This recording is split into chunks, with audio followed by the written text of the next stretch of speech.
to the place in the middle of the sun. And we'll sing this song, sing it one by one. Hey guys, thanks so much for tuning in today. Got a great show for you. We welcome Andrew Marshall. And Andrew is a marital therapist with 35 years of experience and the author of 20 books translated into 20 different languages. And he is best known for his international bestseller, I Love You, But I'm Not in Love with You. And he's also the host of The Meaningful Life with Andrew G. Marshall podcast, where he talks to people from all walks of life about what makes their life meaningful. And today we talk about the topic of his book, I Love You, But I'm Not in Love with You, and what that means if you feel that towards your partner, or if your partner maybe said that to you. And we talk a lot about how to navigate that, but even if you're not feeling that particular feeling, we talk a lot about conflict resolution, and Andrew gives some great dialogue examples of ways that we can talk to our partner or listen to our partner in the most productive way to resolve conflict. So always valuable to have that information. And I love when we get like those specific dialogue markers of if your partner says something like this, how we can respond and vice versa. So really love that and appreciate all you guys for tuning in. It is really a privilege to be able to sit here and talk to experts on relationships and get this information right alongside you, because that is what I'm trying to do is improve myself and improve my relationships in my life. So good on you for tuning in, and thank you so much. Enjoy today's show.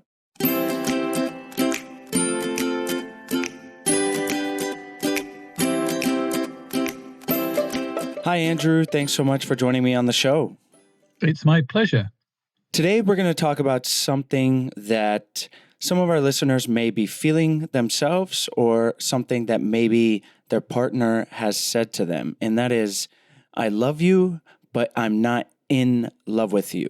So why don't we start by having you tell us what that means if a partner is experiencing that, and then we'll talk about how we can navigate it. If you've been told this, it is absolutely devastating. So my commiserations to you. What it means is they sort of want the best for you. They think you're a good person, but actually all the passion and the love has drained out of the relationship.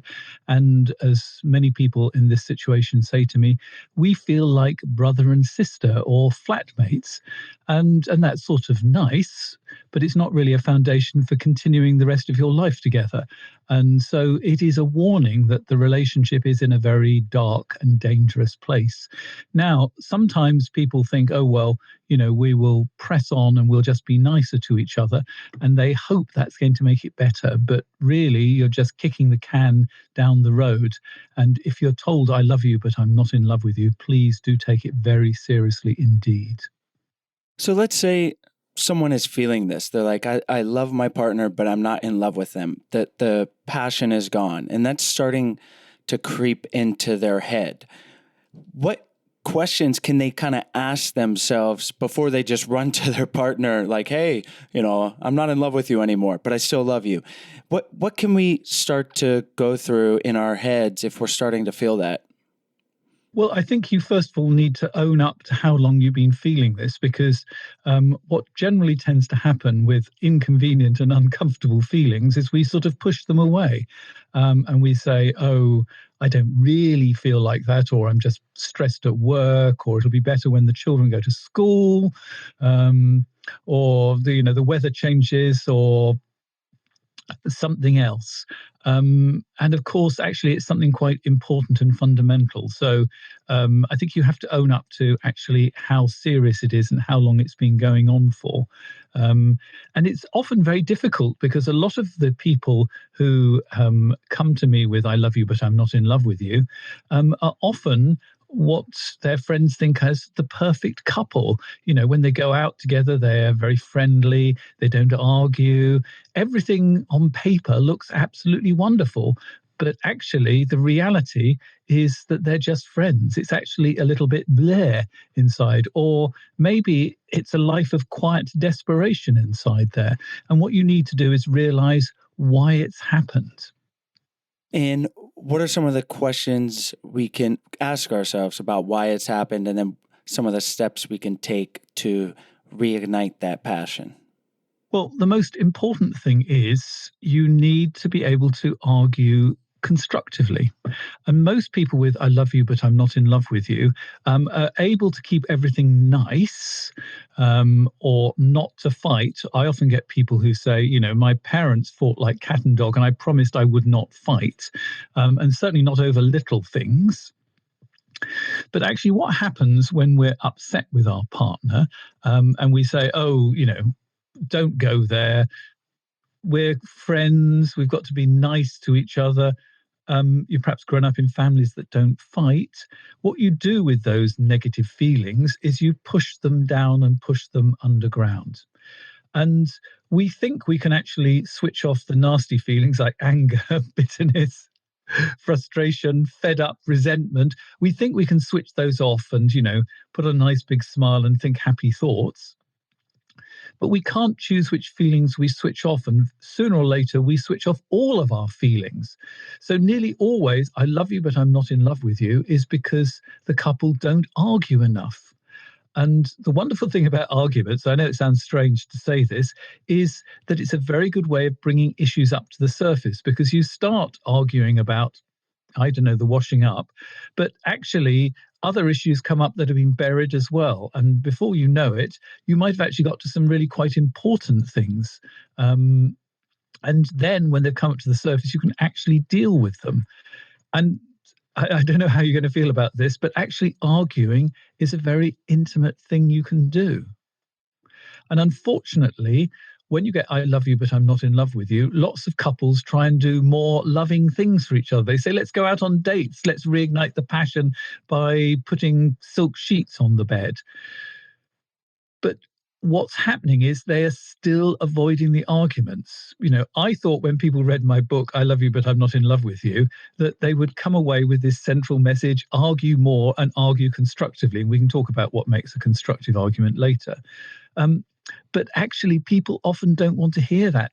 They're so much a people pleaser. They're doing what their partner wants, which is a wonderful thing to do. But actually, what can sometimes happen is both of you are people pleasers. Both of you are trying to please the other person. They say, "Where should we go to have food this evening?" You say, "I don't care, wherever you want to go." And they say, "I don't care, wherever you want to go." And, we've got just no passion in this relationship whatsoever. So people pleasers and "I love you, but I'm not in love with you" nearly always goes hand in hand. Let's talk about how we can argue more constructively. So someone's been suppressing these emotions, they're feeling these things inside. How can they approach their partner in a constructive way? Well, the most constructive thing you can do is to actually say, "I love you, but I'm not in love with you," because it's a very much a wake-up call. The sort of euphemisms that people tend to use before they reach "I love you, but I'm not in love with you" is, "I'm not feeling it anymore," and, "Oh, I'm fed up." And generally, their nice partner comes along and says, "Oh, don't worry, we'll try harder, I'll lose some weight." And they don't really get the seriousness of it. So, the first thing is really do say, "This is how you feel," because you will be heard, in my experience. The next thing you have to do is be angry. Do you know the story of Pandora and her box from classical mythology? Kind of, but share it with us. Well, this is possibly one of the most important things to remember with "I love you, but I'm not in love with you." Pandora was given this box and she was told, whatever she does, don't open the box. And in stories, when people are told not to open the box, what do? Of course. Open it up. Yep. And what comes out is all the furies of the world. And that's what unfortunately is going to happen when you finally, start to argue.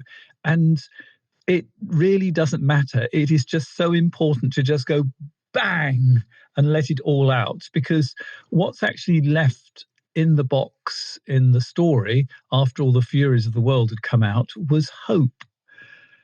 And what will happen is you will have a really blistering argument. But if you take it seriously and your partner hears that this is not going to be pushed under the carpet, you actually realize the seriousness of all of this, you will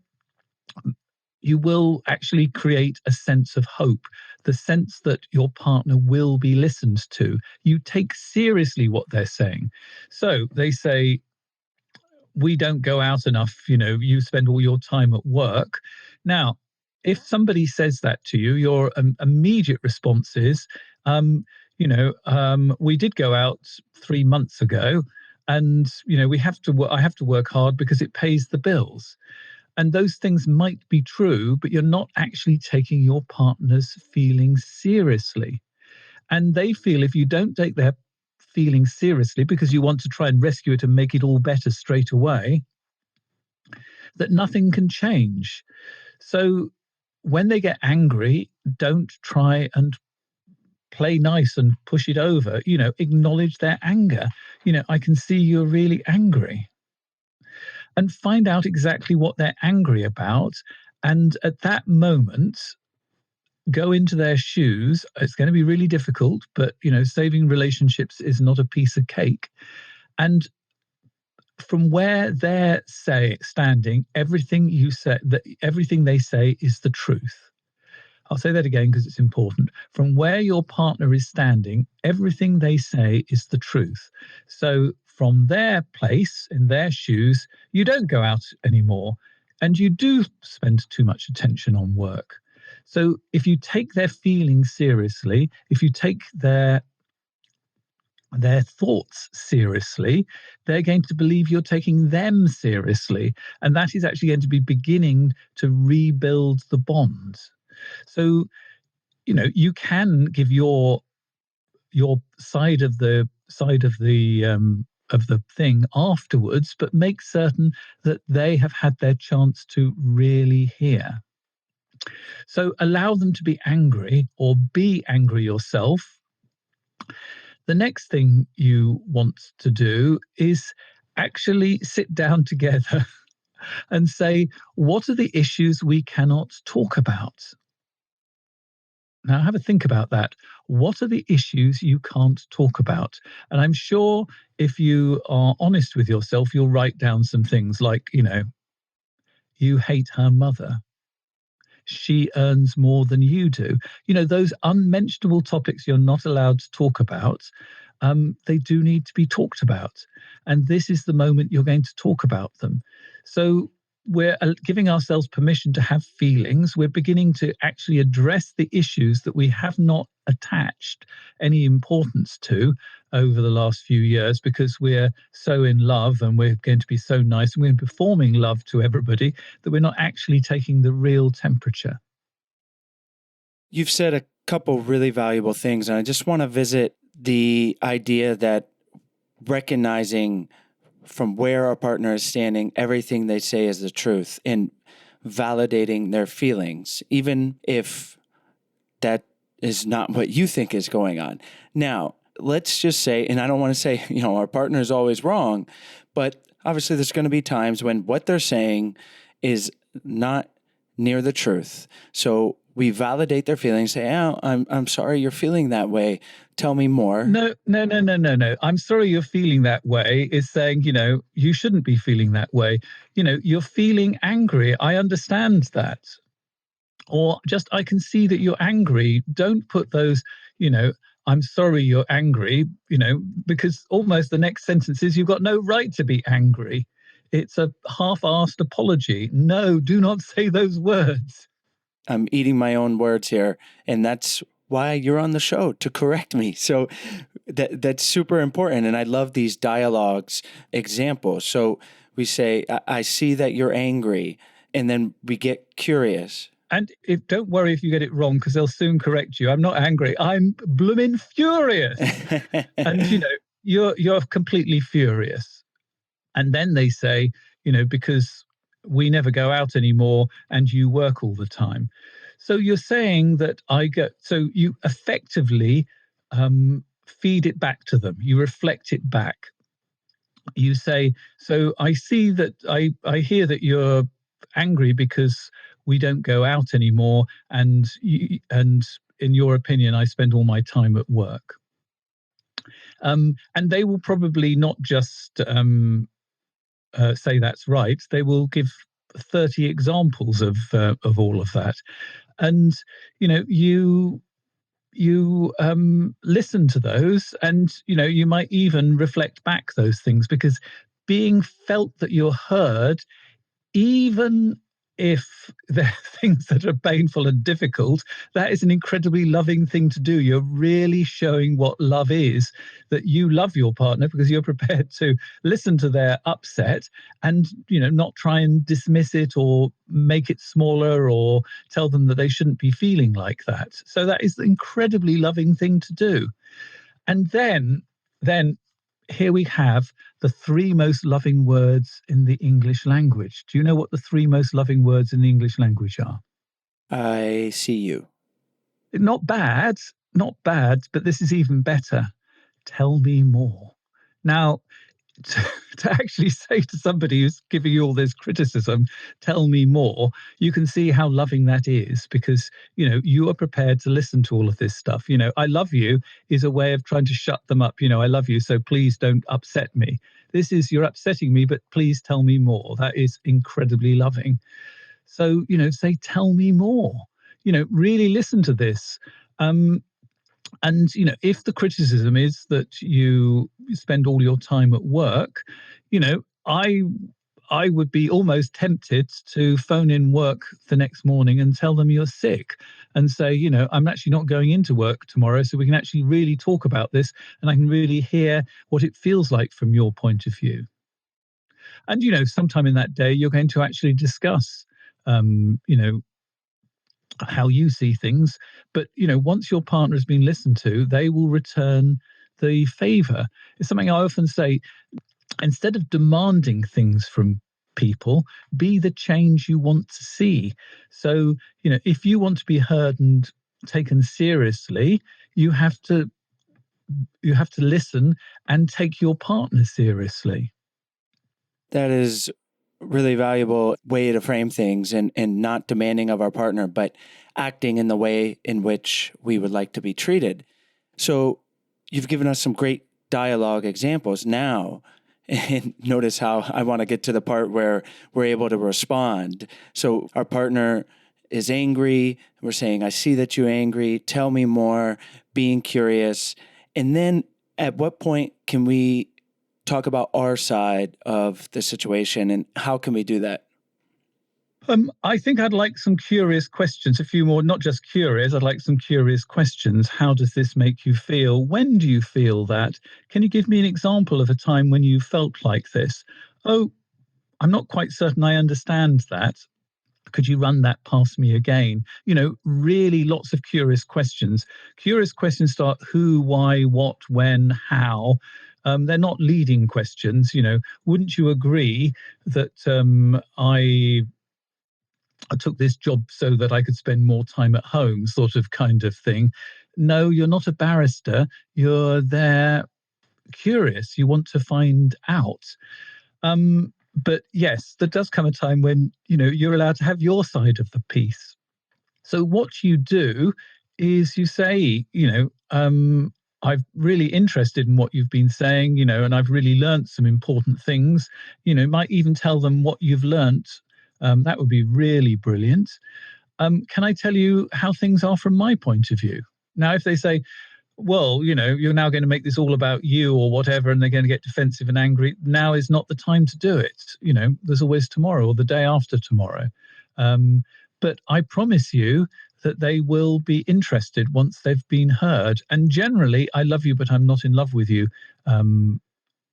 Couples, they're so nice that they'll be only too anxious to hear you. In fact, the problem might be that they won't tell you enough about how they're feeling, because they're going to want to try and make it better straight away.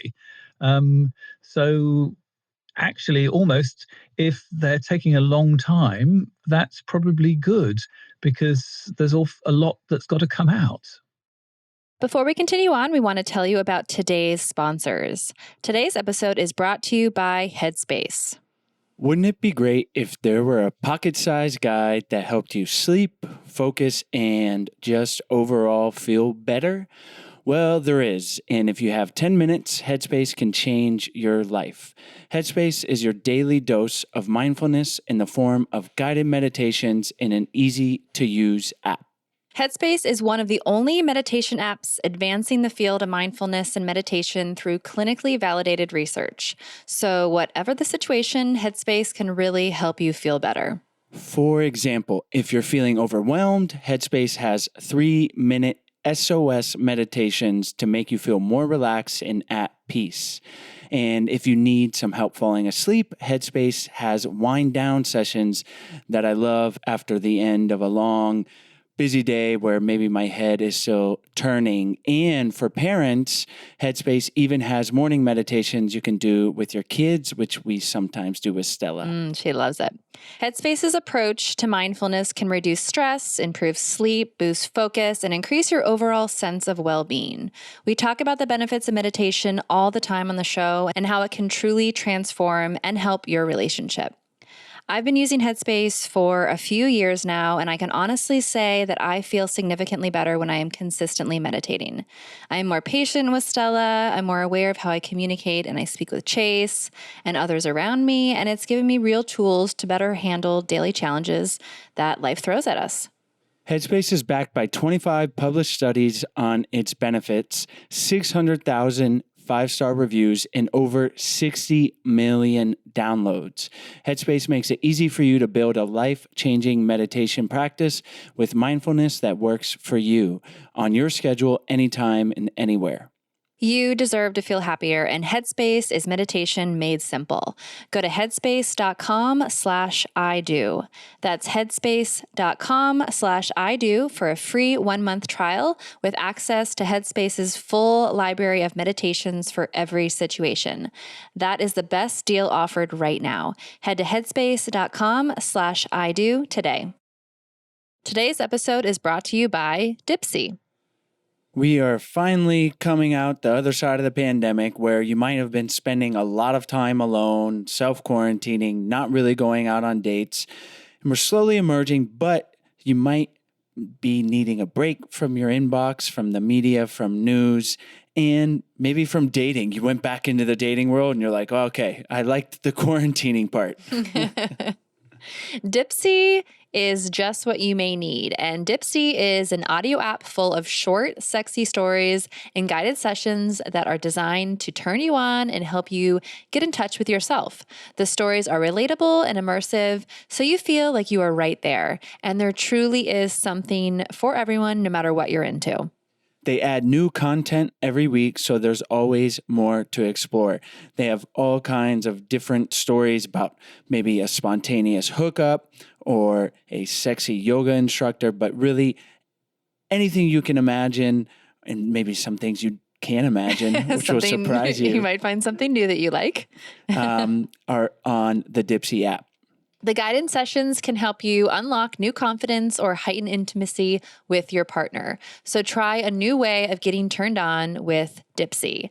For our listeners, Dipsea is offering an extended 30-day free trial when you go to dipseastories.com/ido. That's 30 days of full access for free when you go to Dipsea, DIPSEA stories.com/ido.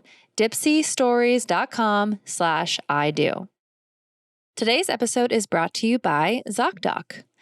I am horrible about going to the doctors for my annual checkups. So when I need to see a doctor, I usually need to see one immediately. Not in a few days, not in a few weeks, and definitely not in a few months. And if you're like me and need to see an MD ASAP, ZocDoc has got a solution for you. With ZocDoc, you can search for local doctors who take your insurance, read verified patient reviews, and book an appointment in person or video chat. You'll never have to wait on hold with a receptionist ever again. Whether you need a primary care physician, dentist, dermatologist, psychiatrist, eye doctor, or any other specialist, ZocDoc has got you covered. Just download the free ZocDoc app, the easiest way to find a great doctor and instantly book an appointment.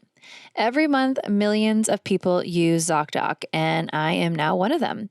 It's my go-to whenever I need to see a doctor because it saves me so much time and I can do everything from the app. Go to ZocDoc.com/IDO and download the ZocDoc app to sign up for free. ZocDoc truly makes healthcare easy. Now is the time for you to prioritize your health. Go to ZocDoc.com/IDO and download the ZocDoc app to sign up for free and book a top-rated doctor. Many are available as soon as today. That's ZocDoc, ZocDoc.com/IDO and download the ZocDoc app to sign up for free. And, we say, can I tell you how things are from my point of view? Let's say someone that's listening is like, yeah, I did that. And then my partner is not super receptive to hearing my side. What would you tell them? Yeah, I'd be interested to know why you're not super receptive to hearing my point of view. Tell me more about that. Because there must be a very good reason, because you love this person, you've spent all these years with them, and they don't want to listen to you, and they don't take what you're saying seriously. I wonder why that is. And it's probably because there's some really big hurts that have not been attended to. There's some things from the past that are really painful that have just been sort of pushed all over. And so, let's find out that. If they really don't want to listen, and it's really difficult once you've got all of this going, then, it might be that you need a third wheel to help you along. It could be when you think that you're being open and hearing things, you're actually being defensive and a little bit passive aggressive. Oh, you would say that. Now, and that somebody on the outside can actually spot some of these things and actually, help you find ways of reformatting it. If actually one person is speaking all the time and the other person's not speaking at all, they can help sort of balance up the time, because sometimes there is one partner who is far more verbally effective than the other. And maybe the less verbally agile person just needs a bit more time to formulate their thoughts. If that's you, go away, write it all down, think about what it is you really want to say, because sometimes, you're going around the houses to say it, and that's destructive. Maybe you're using a lot of you words. Now, by this, the reason why I don't come home is because every time I come through the door, you've got this look on your face, and I'm fed up with coming back and having that look on your face. So it's all about you. But if you make it all I statements, I feel it's difficult to come home because of the atmosphere in the home. I dread coming home sometimes. This is all about you yourself, rather than actually being heard as blame to your partner. So use I words. Try never to use the word you when you're at this particular point. Actually say we if you have to do something that brings in your partner, but try not to say the word you. The next one I would say that would really help is cut out all the extreme words like should, never, always, because your partner is immediately going to think of some examples when they have done this, or something has actually happened that contradicts you. But if you say often, they're more likely to hear it, and it's not going to feel quite so critical. The other word I would try and cut out is the word but as you can see in I love you, but I'm not in love with you, what it actually does is it just cuts out everything that's come before you. So instead of the I love you, we hear I'm not in love with you. So people often say yes, but. Now, if you disagree, you say yes, and. Yes, I hear that I spend a lot of time at work, and I wish I could be with you and our children more often, but work is very demanding. So you're making both of these things equally important. If you use the word but, it negates. So let me just go through those three things again. Use I statements rather than use, ban the word but from your conversation, and also get rid of the always, musts, shoulds, nevers, those absolutes. These are some great dialogue tools, Andrew, and ways that we can argue better and more productively. What are some other ways we can create more passion and shake things up in a relationship that has gone a bit dull? Right, let's talk about sex then, shall we? My number one tip for sex is really just to learn to talk about sex. Because, and this actually is a technique for talking about difficult things in general, it's called positive inquiry. Now, let me explain about positive inquiry. The problem when we have a problem is our sex life is dull, is we're immediately going to solve it. We're going to think of 10 reasons why it's dull, aren't we? We're going to think, we've been together for 20 years. The children are up late at night. We're going to think problems, problems, problems. And, I'm already more depressed than I was before we started, just thinking of those two examples. With positive inquiry, we look at what is working and try and build on it. Well, if there's nothing very much working at the moment, let's look backwards. When sex was good, what was good about it? What did we enjoy? We enjoyed the long evenings cuddling on the sofa beforehand, or we liked being able to get away to the beach, or what it was that worked. And identify all the things that worked. We've got time away from home. We've got time together to just get on the same wavelength. So we're beginning to identify what works. And so the first stage of this is discover what worked or what works still. The time, we had really nice sex 3 weeks ago. What made that work? Why was it so good? What did you like about it? This is all positive inquiry. If somebody says something negative, write it down on a piece of paper and say, that's important that we recognize that there is a problem with A, but let's put that to one side and we can talk about that later. Let's just stay with all the positive things. So this is the discover.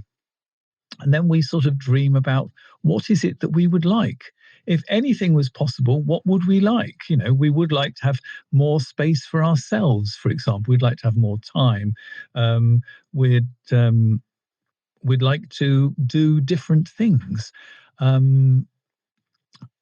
So you then think about how you would like it to be, and then you can begin to design how it could be. So we've just said that we need time together.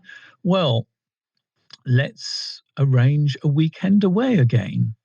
If we want longer together on the sofa beforehand and more time to be together before we go into the bedroom, for example, then, how can we arrange that? Well, we could have supper an hour earlier, for example.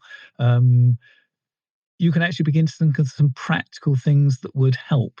So if you can actually talk about sex, and in this sort of positive kind of way, rather than the what's wrong sort of kind of way, you're beginning to get a creative mind together that's going to be really beautiful to bring into the bedroom. The other thing that I would say is slow the lovemaking down. Most couples, because they're short of time and they're worried about being overheard, have trained themselves to have sex as quickly and as silently as possible, which is not really very passionate and very exciting. So I would maybe not just slow it down, but actually just stay with the foreplay. To actually say, however turned on we're going to be, we're not going to go for orgasm, because we sort of rush to. I'm afraid this is a male problem. We tend to rush for the breasts and the vagina, and we don't make love to the whole person.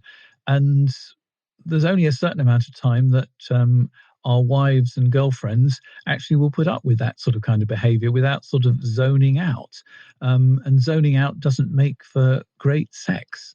So I would say slow down, actually spend your time stroking and being sensual. Really pretend you've never seen a human foot before.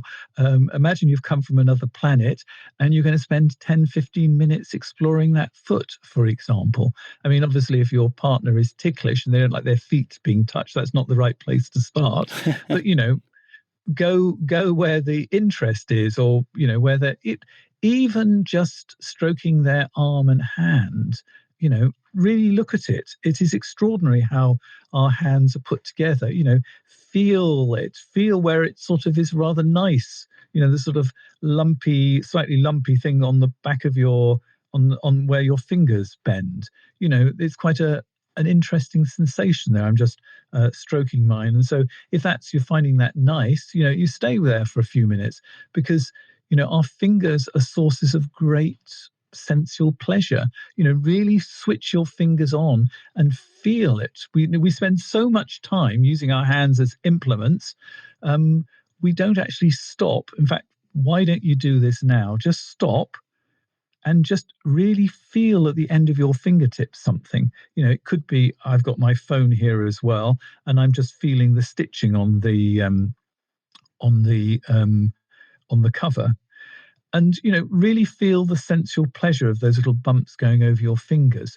Switch your fingers on so they're not implements that you use to write or pick up a knife and fork with, or just go straight for the vagina, that you're actually feeling the sensual pleasure of touch. Because if you're feeling that sensual pleasure yourself of the touch, your partner will feel the difference. This is a touch that's really there, that's actually really connecting, rather than just sort of, heading straight to the vagina. Well, Andrew, we could talk about so many more things, but you've given us an amazing primer and foundation for things to think about, resolving conflict in a productive way, and then moving towards something more positive, is how to communicate. Not that resolving conflict's not positive, but how to communicate around sex or other things that are hard to talk about. So thank you so much for coming on the show today and sharing all this great information. Before we wrap up, can you tell our listeners where they can find you online, and if there's anything that you want to emphasize that we went over, or maybe something that we didn't get to, and then we'll say goodbye. Okay, so I'm Andrew G. Marshall, and you can find me at www.andrewgmarshall.com. I'm on Facebook, Pinterest, and YouTube, and Twitter. Twitter is my main account.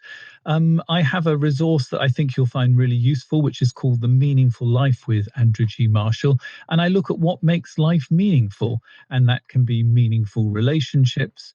It can be anything that makes life more meaningful. So I often talk about a lot of relationship related things like boundaries, attachment theory, infidelity, as well as things like synchronicity and what happens at the end of life. So it's a broad set of topics, but there's a lot about relationships, and you'll find a lot of very useful material about relationships. I have 20 books that I've written on relationships. I think the most important ones to mention here is I Love You, But I'm Not in Love with You, 7 Steps to Saving Your Relationship. And then I have 2 books that look at the difference for men and for women. So for men, I have a book called My Wife Doesn't Love Me Anymore. And for women, I have a book called my husband doesn't love me and he's texting someone else, because unfortunately, if you don't catch "I love you, but I'm not in love with you," it turns into "I'm not in love with you and I'm in love with somebody else." So that's another reason for taking it very seriously. Excellent. Well, we'll have the links to all of those resources and books in our show notes and at idopodcast.com. And thank you so much for coming on the show. It's been an absolute delight, and I wish you every success with this wonderful resource that you're putting together for people. As always, thank you guys so much for tuning into today's episode. As always, all the links to the guest, as well as any of their recommendations, will be in the show notes page. You can find the link to that in the episode description or by going to idopodcast.com. Click on the podcast tab up at the top, and you will have access to all the episodes that we've ever done. There are over 300 of them. And while you're on our website, if you haven't checked out our free 14-day Happy Couple Challenge, we really hope you do. It's a free email challenge that we send to you. It's 14 days of fun, easy, doable challenges to help strengthen and improve your relationship.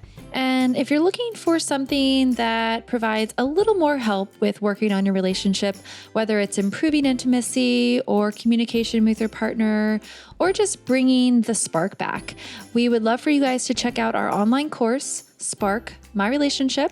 We're offering $100 off to all of our listeners if you go to sparkmyrelationship.com/unlock.